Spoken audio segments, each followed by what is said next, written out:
जय श्री राम दोस्तों। आज मैं आपके सामने एक कहानी लेकर नहीं आया। आज बृहस्पतिवार का दिन है। बड़ी खुशी हो रही है मेरे को आपके सामने आने पर। मेरे एक मित्र, बड़े भाई समान, जो हैदराबाद में रहते हैं, संजीव गुप्ता जी उनका नाम है। वो कई दिनों से लगातार मेरी कहानियाँ देख रहे थे। उन्होंने मुझे प्रेरणा दी, आप श्री साईं बाबा का साईं सचरित्र के बारे में कुछ पढ़ें और दर्शकों को उसका ज्ञान दें। मैं श्री साईं संत के बारे में अधिक नहीं जानता, परंतु मैंने गुप्ता जी के माध्यम से जितना उनको जाना है, पहचाना है, एक बात अवश्य सत्य साबित होती है। वो एक महान संत थे, गुरु थे कहना मेरी गलती है, महान संत हैं, महान गुरु हैं। जैसे आपको ध्यान रखा जाए वैसा वे अपने भक्तों का ध्यान रखते हैं। आज भी साक्षात आप उनके दर्शन कर सकते हैं। मन में श्रद्धा और सबरी होनी चाहिए, भाव होने चाहिए। वो आपके सम्मुख आपके जैसे भाव होते हैं वैसे दर्शन देते हैं, इसमें कोई त्रुटि नहीं है। मैं अपने ब्रदर संजीव गुप्ता जी के माध्यम से कितनी बार उनके दर्शन कर चुका हूँ, इसमें कोई संदेह नहीं है। बिल्कुल शांत मन से जब उनका ध्यान लगाता हूँ तो मेरे सामने वो प्रकट हो जाते हैं और मेरी सारी दुविधाएं दूर कर देते हैं। इसलिए उनकी प्रेरणा है ये, उनका आदेश समझो, कुछ भी समझें। जो मुझे आज इस कार्य हेतु मेरे भाई संजीव गुप्ता जी ने आपके सामने प्रस्तुत किया है। मेरे पास साईं स्वचरित्र नामक अल्प ज्ञान भी नहीं था। ये भी नहीं मालूम था कि गोविंदराव रघुनाथ दाभोलकर जी द्वारा मराठी में साईं स्वचरित्र लिखा गया है, जिसका हिंदी अनुवाद श्री शिवराम ठाकुर जी ने किया है। उन्होंने मुझे भेजा। मुझे नहीं पता था कि इसमें क्या है। पढ़ने के बाद कुछ ज्ञान प्राप्त हुआ। इसमें श्री साईं की जीवन गाथा है। तो स्वयं श्री साईं ने अपने आदेश पर, अपनी प्रेरणा से भक्त को प्रोत्साहित करके लिखने का प्रोत्साहन दिया और उनके हाथों, उनके मन में बैठकर बुद्धि का संचार करके इसे लिखने की प्रेरणा दी। कारण सिर्फ एक था कि महान संत के उद्देश्य, महान संत के कार्य, उनकी जीवन गाथा को दृष्टांत किया जाए। इसलिए नहीं कि वो अपना नाम या उपलब्धि चाहते थे, इसलिए कि हो सके तो श्रवण मात्र से, उनके ध्यान मात्र से हम अपने पापों का सन्मूल नाश कर सकें। मन में भावना हो, सद्भावना हो तो अवश्य होता है। कहते हैं ग्रंथों का अध्ययन करना, सत्कर्म करना, सत्संग में जाना, वेदों का पाठन करना, संतों की संगति में रहना, संतों का उल्लेख करना, ये किसी पुण्य से कम नहीं है। इस तरह का कार्य करके आप अवश्य सदगति को प्राप्त होते हैं और मोक्ष प्राप्ति का एक साधन भी है। मैं ज़्यादा ना कुछ कहते हुए साईं सचरित्र के बारे में आपको वर्णन करता हूँ। ये साईं का चरित्र है शिरडी के साईं बाबा का। इसको श्री हेमाड़ पंत जी द्वारा मूल मराठी पुस्तक में लिखा गया है। पुस्तक का नाम श्री साईं सचरित्र के रूप में मैं आपको बताना चाहता हूँ कि यहाँ पर जब भी मैं शब्द का प्रयोग करूँगा तो या तो हेमाड़ पंत जी द्वारा किया गया है, तो आप समझे कि वो मैं प्रदीप अग्रवाल नहीं, हेमाड़ पंत जी लिख रहे हैं या बोल रहे हैं। और जो बाबा के लिए मैं का प्रयोग है वो सत श्री साईं खुद अपने शब्दों से, अपने मन से हमारे सामने प्रस्तुत होकर भाव व्यक्त कर रहे हैं। ये घटना 1910 की है। प्रातःकाल का समय था। मैं श्री साईं बाबा के दर्शन के लिए गया। वहाँ का दृश्य देखकर मेरे आश्चर्य का ठिकाना न रहा। साईं बाबा मुंह हाथ धोने के पश्चात चक्की पीसने की तैयारी करने लगे। बड़ा अद्भुत सा लगता है। साईं बाबा स्वयं अपने हाथ से चक्की लेकर पीसने बैठ गए। फर्श पर एक टाट का टुकड़ा बिछाया, हाथ पर पीसने वाली चक्की रखी और गेहूं डालकर उसको पीसना प्रारंभ कर दिया। मैंने सोचा बाबा को चक्की पीसने से क्या लाभ है? उनके पास तो कोई है भी नहीं। उनका निर्वाह भी भिक्षावृत्ति से होता है। वहाँ अन्य व्यक्तियों को भी ऐसा ही सोचा, परंतु किसी का बाबा से पूछने का साहस नहीं था, क्योंकि बाबा के कार्य के पीछे कोई ना कोई कार्य हेतु अवश्य होता है। अब पूछे तो किस साहस से पूछे। चक्की पीसने का समाचार शीघ्र सारे गांव में फैल गया। उनकी विचित्र लीला देखने के लिए तत्काल ही गांव के सभी लोग एकत्रित हो गए। उसमें से 4 निडर स्त्रियां भीड़ को चीरती हुई ऊपर आई और बाबा को बलपूर्वक वहाँ से हटाकर हाथ से चक्की का खूंटा छीनकर उनकी लीलाओं का गायन करते हुए गेहूँ पीसना प्रारंभ कर दिया। पहले तो बाबा क्रोधित हुए, परंतु फिर उनका भक्ति भाव देखकर वे शांत होकर मुस्कुराने लगे। पीसते पीसते उन स्त्रियों के मन में ऐसा विचार आया कि बाबा के ना तो कोई घर द्वार है, ना ही कोई बाल बच्चे हैं, न ही कोई देखरेख करने वाला है। वे स्वयं भिक्षावृत्ति द्वारा निर्वाह करते हैं, अतः उन्हें भोजन आदि के लिए आटे की आवश्यकता ही क्या है। परंतु सब जैसे आप जानते हो, बाबा तो परम दयालु हैं। उन्होंने सोचा, हो सकता है कि ये आटा वे हम सब लोगों के वितरण के लिए बना रहे हों। जरूर कोई कार्य ऐसा होगा जो बाबा के मन में आया होगा। इन्हीं विचारों में मग्न होकर गीत गाते गाते बाबा की वंदना करते करते उन्होंने सारा आटा पीस डाला। जैसे ही आटा खत्म पीसा, उन्होंने उस आटे को 4 भागों में विभक्त किया और अपना अपना भाग लेकर वहाँ से जाने को उद्यत हुई। अभी तक बाबा शांत मुद्रा में बैठे हुए थे। बाबा से देखकर रहा नहीं गया। अत्यंत क्रोध आया और अब शब्द कहने लगे, स्त्रियों, क्या तुम पागल हो गए हो? इसके बाप का माल समझकर हड़प कर ले जा रही हो? क्या मैं कोई कर्जदार हूँ आपका जो आपको ये माल देने दूँगा? आसानी से उठा कर लिए जा रही हो। सुधर जाओ। इस तरह का प्रयास सोचना, कार्य करना अत्यंत निंदनीय कार्य है। इसको एक काम करो, इस एक आटे को उठाकर गांव की सीमा पर बिखेर आओ। बड़ा अद्भुत सा लगा। शिरडी वासियों ने प्रश्न किया कि जो बाबा ने अभी किया है उसका तात्पर्य क्या है। उन्होंने मुझे बतलाया कि गांव में हैजा का प्रकोप जो नहीं चल रहा है, हो सकता है उसके निवारण हेतु बाबा का यह उपचार हो। अभी तो कुछ आपने पीसते देखा है, वह गेहूं नहीं वरना हैजा थी जो पीसकर नष्ट भ्रष्ट कर दी गई है। इस घटना के पश्चात सचमुच हैजा की संक्रामकता शांत हो गई और ग्रामवासी सुखी हो गए। यह जानकर मेरी प्रसन्नता का पारावार नहीं रहा। मेरा कौतूहल जागृत हो गया। मैं स्वयं से प्रश्न करने लगा कि आटे और हैजा रोग का भौतिक और पारंपरिक संबंध क्या है, इसका सूत्र कैसे ज्ञात हुआ, कैसे बाबा ने इसका निवारण किया, कैसे बाबा के मन में ये भाव आया, कैसे बाबा ने भक्तों का ध्यान रखा, कैसे बाबा ने गांव से प्रकोप का अंत कर दिया। घटना बुद्धिगम्य से प्रतीत नहीं होती थी। अपने हृदय की संतुष्टि के हेतु इस लीला को मुझे 4 शब्दों में व्यक्त करना, प्रकट करना चाहिए। लीला पर चिंतन करते हुए मेरा हृदय प्रफुल्लित हो उठा। इस प्रकार का बाप जीवन चरित्र लिखने के लिए मुझे प्रेरणा मिली। यह तो सब लोगों का उद्देश्य था कि यह कार्य बाबा की कृपा और शुभ आशीर्वाद से सफलतापूर्वक संपन्न हो गया। शिरडी वासियों ने इस घटना को जो अर्थ लगाया वह तो प्राय ठीक ही है, परंतु इसके अतिरिक्त मेरे विचार में कोई अन्य अर्थ है भी नहीं। बाबा शिरडी में 60 वर्षों तक रहे। दीर्घकाल में उन्होंने आटा पीसने का कार्य दिन प्रतिदिन किया। पीसने का अभिप्राय गेहूँ से नहीं, उन्होंने अपने भक्तों के पापों को, दुर्भाग्य को, मानसिक तथा शरीर तापों से था। उनकी चक्की के 2 पार्टों के ऊपर का पार्ट भक्ति और नीचे का पार्ट कर्म का था। चक्की का मुठिया जिसे वे पीसते थे वह था ज्ञान। बाबा का दृढ़ विश्वास था, जब तक मनुष्य के हृदय में प्रवृत्तियाँ, आसक्ति, घृणा और अहंकार नष्ट नहीं हो जाते, जिनका नष्ट होना अत्यंत दुष्कर था, तब तक ज्ञान और आत्मोन्नति की संभव नहीं है। कबीर दास जी भी इस घटना की स्मृति दिलाते हैं।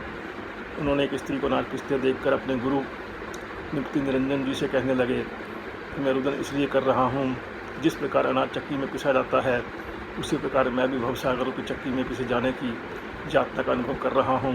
उनके गुरु ने उत्तर दिया, घबराओ नहीं, चक्की के केंद्र में जो ज्ञान रूपी दंड है उसको दृढ़ता से पकड़ लो।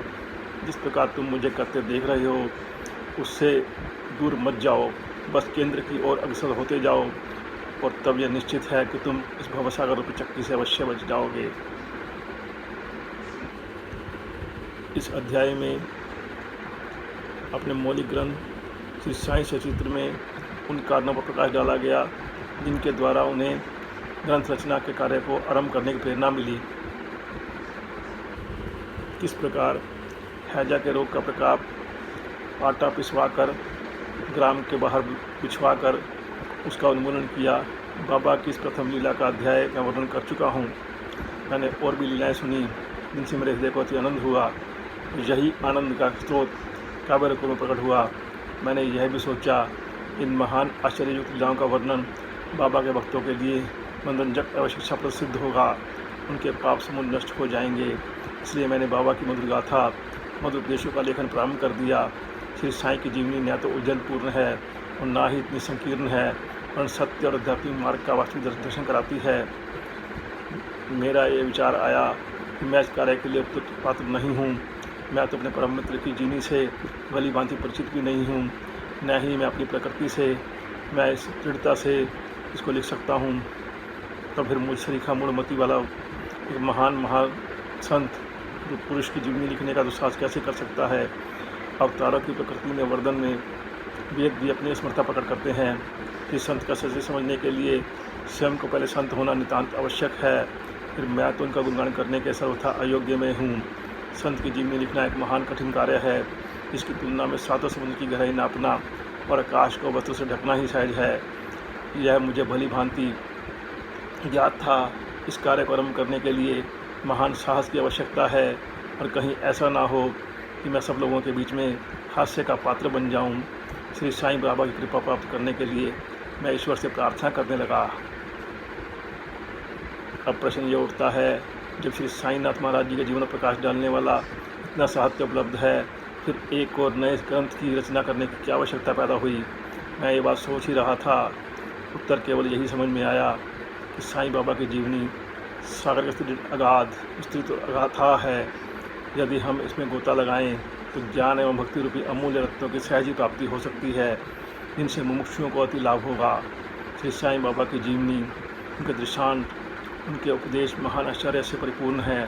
दुख और भाग्यग्रस्त लोगों को इससे मन में शांति और सुख प्राप्त होता है, और लोक और परलोक में यश की प्राप्ति होगी। यदि श्री साईं बाबा उपदेशों का जो वैदिक शिक्षा के समान ही मनोरंजक और शिक्षाप्रद हैं, ध्यानपूर्वक श्रवण और मनन किया जाए तो भक्तों को अपने मनोवांछित फल की प्राप्ति हो जाएगी, अर्थात ब्रह्म से अभिन्नता, अष्टांग योग की सिद्धि और समाधि, आनंद आदि की प्राप्ति सरलता से हो जाएगी।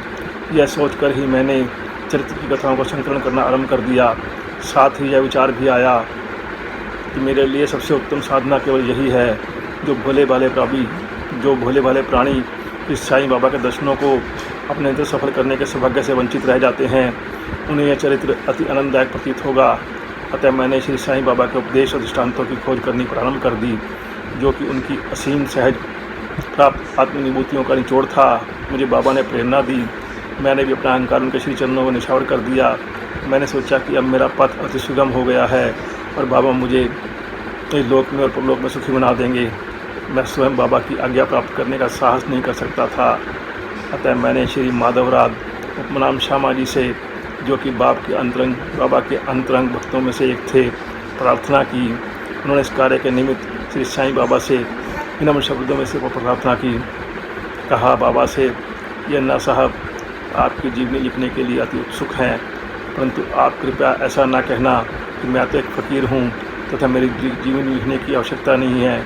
आपकी कोई कृपा और अनुमति से ही ये लिख पाएंगे, अथवा आपके श्री चरणों का पुण्य प्रताप ही इस कार्य को सफल बना देगा। आपकी अनुमति और आशीर्वाद के अभाव में कोई भी कार्य यशस्वी नहीं हो सकता। यह प्रार्थना सुनकर बाबा को दया आ गई। उन्हें आश्वासन और उपदेश देकर अपना हस्त उनके मस्तक पर रखा और कहने लगे, इन्हें जीवनी और दृष्टांत पर एकत्रित कर विबद्ध करने दो, मैं इनकी सहायता करूँगा। ये सुनते ही मेरे मन में प्रसन्नता का संचार हो गया और बाबा ने ये भी कहा, मैं स्वयं ही अपनी जीवनी लिखकर भक्तों की इच्छा पूर्ण करूँगा, परंतु इनको अपना अहम त्याग कर मेरी शरण में आना होगा।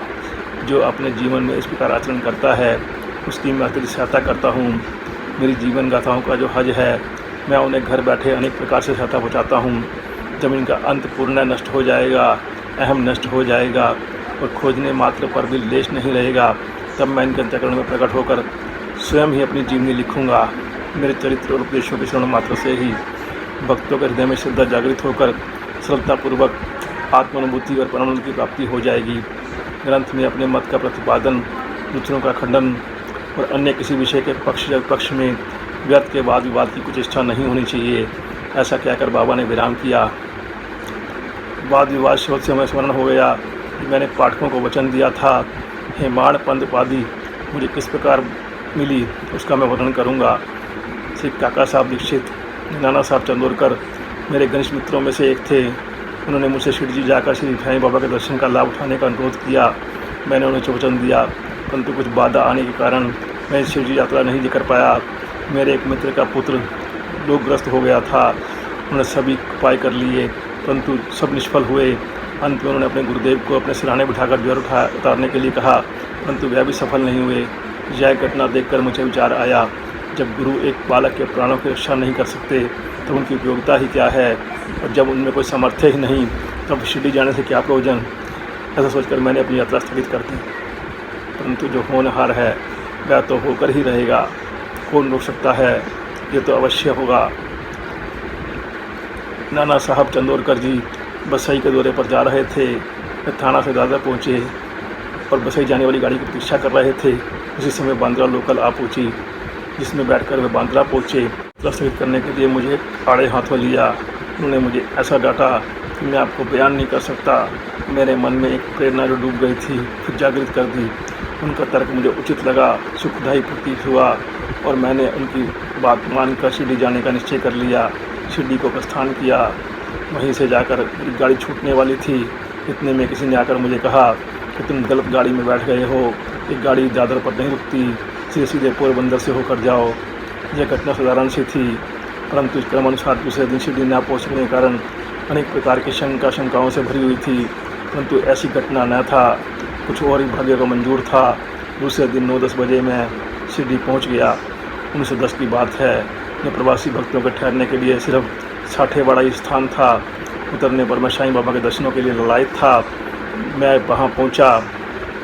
उन्होंने बतलाया कि साईं बाबा मस्जिद की मोड़ पर हैं, अभी केवल उनका दर्शन ही कर लो, फिर स्नान आदि से निवृत्त होने के पश्चात सुविधा से भेंट करने जाना। यह सुनते ही मैं दौड़ कर गया और बाबा की चरण वंदना की। मेरी प्रसन्नता का पारावार ना रहा। मुझे क्या नहीं मिल गया था। मेरा शरीर उत्सल्लित था। शुद्ध और दिशा की सुधि जाती रही। जिस क्षण उनके भाव नाशक चरणों का स्पर्श प्राप्त हुआ, मेरे जीवन के दर्शनार्थ प्रोत्साहन और सहायता पहुँचाई। उनके प्रति मेरा हृदय बारंबार कृतज्ञता अनुभव करने लगा।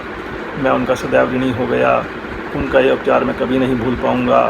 यथार्थ में मेरे कुटुंबी हैं, उनके ऋण से मैं कभी मुक्त नहीं हो सकूँगा। मैं सदा उनका स्मरण कर उन्हें मानसिक प्रणाम किया करता हूँ। जैसा कि मेरे अनुभव में आया कि साईं के दर्शन में ही यह विशेषता है कि विचार परिवर्तन और पिछले कर्मों का प्रभाव शीघ्र मंद पड़ने लगता है और धीरे धीरे अनासक्ति और सांसारिक भोगों से वैराग्य बढ़ता जाता है। केवल गत जन्मों के अनेक शुभ संस्कार एकत्रित होने पर ऐसा दर्शन प्राप्त होना सुलभ हो सकता है। पाठकों में आपसे शपथपूर्वक कहता हूँ, यदि आप श्री साईं बाबा की दृष्टि भरकर देख लेंगे तो आपको संपूर्ण विश्व ही साईंमय दिखलाई देगा। शिरडी पहुँचने के पहले दिन ही बाला साहब और मेरे बीच गुरु की आवश्यकता पर वाद विवाद छिड़ गया। मेरा वत्र था कि जो आज़ादी में रखा है वो गुरु के अधीन होकर क्यों रखा है। कर्म करना ही पड़ता है, चाहे गुरु की आवश्यकता है कहाँ। गुरु हैं तो आराम करते हैं, करते ही शिष्य के लिए क्या हैं, वो निद्रा का आनंद लेते हैं। मैंने स्वतंत्रता का पक्ष लिया। बाबा साहब ने प्रारब्ध का, उन्होंने कहा जो विधि लिखित है वह घटित होकर रहेगा। इसमें उच्च कोटि के महापुरुष भी असफल हो गए हैं। मेरा मन कुछ और था, दाता का कुछ और। परामर्शयुक्त शब्दों में बोले, भाई साहब यह निर्विद्यता छोड़ दो, यह अहंकार तुम्हारे कुछ सहायता नहीं कर पाएगा। कि इस प्रकार दोनों के ठंडन मंडन में लगभग 1 घंटा व्यतीत हो गया। सदैव की भांति निष्कर्ष नहीं निकला, इसलिए तंग और विवश होकर विवाद स्थगित करना उचित समझा गया। उसका परिणाम यह हुआ, मेरी मानसिक शांति भंग हो गई। मुझे अनुभव हुआ कि मैं घोर दैहिक बुद्धि और अहंकार न हो तब तक विवाद संभव नहीं। वस्तुतः यह अहंकार ही विवाद की जड़ है। जब मैं बस्ती में पहुंचा तो बाबा साहब ने मुझसे पूछा, आनंद आ गया। उनके शब्द सुनकर मैं हिल गया। उन्होंने कहा, हेमाड़ पंथ, ये बताओ क्या वाद विवाद से तुम्हें मुक्ति मिल गई? यह सुनकर मैं अत्यधिक अचंभे में पड़ा। साठेवाड़ा और मस्जिद में बहुत ज़्यादा अंतर है। सर्वज्ञ या अंतर्यामी हुए बिना बाबा को विवाद का ज्ञान कैसे हो सकता है? और मेरे को बड़ा अचंभा हुआ। मैं सोचने लगा, बाबा ने मुझे हिमाद्री से नाम से क्यों संबोधित किया? यह शब्द तो हिमाद्री पंथ का अपभ्रंश है। हिमाद्री पंथ देवगिरी के यादव राजवंशी महाराजा महादेव और रामदेव के विख्यात मंत्री थे, जो उच्च कोटि के विद्वान, उत्तम प्रकृति और चतुर्वर्ग चिंतामणि जैसे आध्यात्मिक विषयों का विवेचन है और राज प्रशस्ति जैसे उत्तम काव्यों का रचयिता हैं। उन्होंने हिसाब किताब में रखने की नवीन प्रणाली को जन्म दिया और कहा, मैं इनके विरुद्ध अज्ञानी और मूर्ख और मंद बुद्धि हूँ। अतः मेरी समझ में यह न आ सका मुझे इस ईश्वरवादी से विभूषित करने का तात्पर्य है। यह विचार करने पर निष्कर्ष पर पहुँचा, कहीं मेरे अहंकार को चूर्ण करने के लिए बाबा ने एक अस्त्र का प्रयोग तो नहीं किया, ताकि मैं भविष्य में सदैव के लिए निरअभिमानी विनम्र हो जाऊं। अथवा कहीं ये मेरे वाक् चातुर्य की उपलक्ष्य में मेरी प्रशंसा तो नहीं है। भविष्य पर दृष्टिपात करने से प्रतीत होता है कि बाबा के द्वारा हेमाड़ पंथ की उपाधि से विभूषित करना कितना अर्थपूर्ण और भविष्य गोचर था। सर्वविदित है, कालांतर में दाम बोल करने श्री साईं बाबा संस्थान का प्रबंध कितने सुचारू एवं दृढ़तापूर्व ढंग से किया था। हिसाब किताब आदि कितने उत्तम प्रकार से रखे, तो साथ ही साथ महाकाव्य साईं सचरित्र की रचना भी की। इस ग्रंथ में महत्वपूर्ण आध्यात्मिक विज्ञान जैसे ज्ञान, भक्ति, वैराग्य, शरणागति में आत्म निवेदन आदि का समावेश है। दोस्तों, अब मैं इस पर विराम देता हूँ। अगले बृहस्पतिवार को साईं सचरित्र का पाठन करते हुए इससे आगे शुरू करूँगा। आशा करते हैं कि मैं इसको कुछ अच्छी तरह से कर पाऊँगा। जैसे बाबा का आदेश है, मेरे बड़े भाई संजीव गुप्ता जी का आदेश है, मैं कोशिश करूँगा कि मैं इसको और अच्छी तरह से आपके सामने प्रस्तुत कर सकूँ। काफ़ी त्रुटियाँ हैं, मैं जानता हूँ, क्योंकि मैं अज्ञानी हूँ, मूर्ख हूँ और पहली बार ये शुरू किया है। तो बाबा का आशीर्वाद मुझे अभी मिला नहीं है, परंतु समय रहेगा, बाबा मुझे आशीर्वाद देंगे तो अवश्य मैं आपको एक अच्छे तरीके से इसको प्रस्तुत कर पाऊँगा।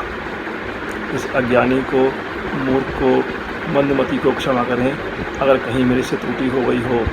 और मैं ऐसा बाबा से भी निवेदन करता हूँ कि मुझे प्रेरणा दें, ताकि मैं आपके सामने साईं सचरित्र का वर्णन अच्छी तरह से कर सकूं।